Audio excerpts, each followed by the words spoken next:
So we have breaking news. We just heard from major news sources that our former president, Donald Trump, has been found guilty of all charges. So I just briefly want to break from our show script to discuss that with the panel. What do we think here? I can breathe easy. Maybe I won't go into hiding this weekend. After all, I'll go celebrate. I just want to know what that means for the presidential race. Like, is he dropping out? Is he going to still attempt from the jail cell? Who knows? Well, I'm not surprised, that the guilty. I'm just surprised at 34 counts, if that's the number. I have to look into it. But I'll tell you something. I almost want to, do a cartwheel. Yeah.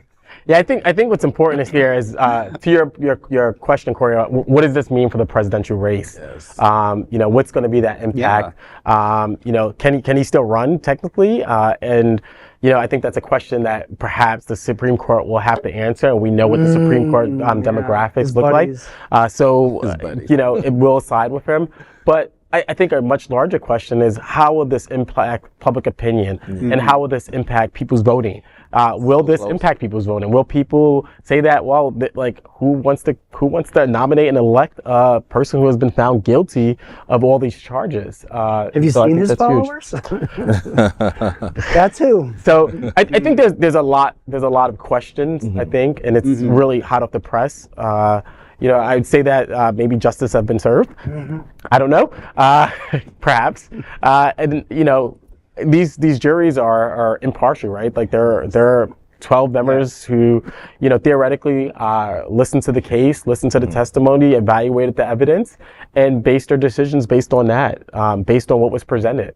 I will say, having listened to some of the trial, the defense presented a short and weak defense. I'm not a lawyer. I was a paralegal at one point, but I seemed like the defense was pretty weak, actually. They really didn't do much in defending them, and they didn't really call that many witnesses, quite frankly. So I don't know if it's surprising that it took this long, but it's just he's been in the presidency, out of the presidency, causing chaos, causing commotion, and we get all the way down the road to a potential another presidential seat, and it's like, why now?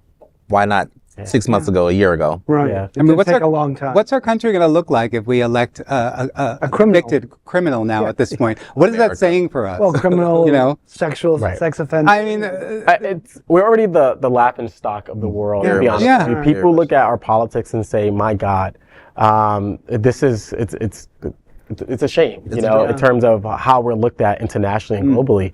What's going to be interesting is that to see his sentencing hearing, right? So like the next step in the process is now he has to be sentenced, right? Will he be sentenced? And it's up to the judge, right? It's that judge that he's been making him miserable. My God. Yeah, so absolutely. Should be interesting. It should be interesting. Wow.